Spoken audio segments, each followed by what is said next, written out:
santé et ça s'est passé. Et pour que nous, aujourd'hui, si nous en savons quels sont les services qui sont concernés par la gratuité des soins, quelles sont les prestations que nous ne devons pas payer, nous allons faire notre propre police désormais dans les centres de santé pour éviter que nos santé... police, c'est-à-dire qu'il faut respecter la loi aussi. Non, on respecte la loi, mais à partir de moi, je suis victime d'une escroquerie et je ne peux pas me laisser faire. C'est ça aussi la loi. Celle qui est en face de moi, celui qui est en face de moi doit respecter la loi et moi je respecte la loi. C'est-à-dire désormais quand je dis nous allons faire notre propre police, quand je vais aller à l'hôpital, alors qu'on m'a dit pour que ma femme accouche, on a besoin de 3 000 francs, mais je ne peux plus payer 3 500 francs. Je ne peux plus payer 3 500 francs. Ou 10 000. Ou 10 000 francs. Et voire 300 000 francs. Et ce qui est prévu pour nourrir la famille durant toute une année, si on prend ça en quelques heures pour donner à l'hôpital, voyez-vous, la lutte contre la pauvreté, on est en train de s'appauvrir. Surtout que ce n'est pas au niveau de la santé seulement. La transition est toute trouvée pour parler aussi de l'augmentation. On nous a dit, on nous a redit que les prix avaient diminué, allaient diminuer. Je me rappelle une époque récente où lorsque d'autres personnes disaient que c'était à cause de la guerre et on s'en plaignait, mais aujourd'hui il n'y a plus la guerre, c'est l'unification du territoire. Mais pourquoi il y a toujours des prix qui sont plus grands même que certains anciens prix? J'ai l'impression même quand on parle de la baisse des prix, c'est là même que les prix grimpent sur le marché. Je prends le cas du poisson qui est récent où on est en train de parler. Il y a une enquête qui m'a mené au port de pêche d'Abidjan où en toute réalité, comme Matin Bonheur aujourd'hui est un plateau qui permet aux Ivoiriens de savoir plus sur ce qui se passe, nous allons faire venir des témoins par rapport aux faux frères. Parce que quand on crie voleur, le voleur même dit voleur. Finalement, on ne comprend plus rien. Oui, nous avons trouvé des faux frères institués au port de pêche d'Abidjan qui ne fait pas honneur à notre économie et qui ne permettent pas de faire baisser le prix du poisson sur le marché.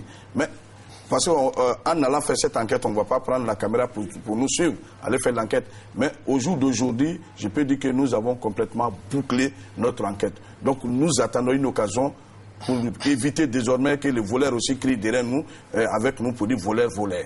Désormais, quand on va dire voleur, il faudra que le voleur lui-même, on puisse mettre la main sur lui, que lui aussi ne crie pas avec nous. Ça, je vous dis, c'est un message codé et nous nous comprenons très bien et nous avons trouvé les personnes ressources là-bas qui nous ont démontré les preuves. Oui. Au niveau des, vous êtes responsable des consommateurs. Au niveau des prix, qu'est-ce qu'il faut faire? Est-ce que, je sais pas, parce que on nous a mis, à grand renfort de publicité, ça va diminuer, ça devient plus cher même qu'avant, à une période qu'on critiquait. Et là, parce que ceux qui font le travail en amont ne font pas correctement le travail. Moi, je donne un exemple. Parce que lorsque l'autorité décide de s'attaquer à un produit, on va demander aux gens, mais ce sac de riz là, vous le vendez à combien? Et comme il sait que c'est l'autorité qui est en train de mener une enquête, il dit non, ça là, nous on vend 16 000 francs sur le marché, alors que c'est 15 000. Donc l'autorité dit, bon écoute, comme c'est 16 000 francs, désormais on va faire ça à 15 500. Donc de 15 000, lorsqu'on va parler de la baisse des prix, on passe de 15 000 à 15 500 francs.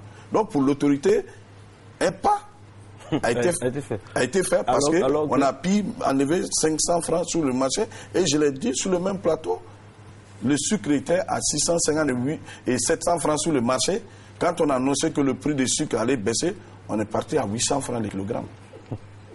Ça a baissé, mais à l'envers. Bon, appréciez-vous maintenant. Voilà. Sans oublier l'augmentation du niveau électrique. Donc aujourd'hui, nous attendons pour qu'il y ait vraiment une rencontre au plus haut niveau. Le Premier ministre nous avait reçus. Il a promis de mettre un comité de veille sur place. Mais après cette rencontre, il n'y a pas eu d'autre rencontre. Il faut que nous nous retrouvons régulièrement pour que les informations que nous avons sur le terrain, pour qu'on puisse le donner directement à l'autorité, pour que les différents arguments puissent se retrouver. Parce que si c'est un côté seulement qui fait une communication, ce n'est pas évidemment que ça puisse refléter vraiment la réalité. Et vous voyez, aujourd'hui, hier, vous me disiez, M. Soumaoro, il y a un sujet que je veux qu'on touche, la charité de la vie, la population gronde, la population gronde. Mais c'est une réalité, puisque si on parle d'un sujet et que la population qui se rend tous les jours au marché ne voit pas que ça va... Finalement, moi je dis, la RTI même va prendre des dispositions désormais. Ce n'est pas pour priver quelqu'un de s'exprimer, la liberté d'expression existe et la population doit être informée, mais vraiment pour que désormais l'annonce des baisses de prix, il faut que la RTI même s'implique, mène ses enquêtes avant quand même de le... Parce qu'à 20h, lorsqu'on nous dit que le prix de tel produit va baisser... Et que le lendemain matin... On se lève et qu'on va et que c'est notre réalité qui est en face, voyez-vous, ça ne fait pas bien. Mais il y a des numéros verts, les fameux numéros verts. Il faut appeler voir. Ça veut dire quoi?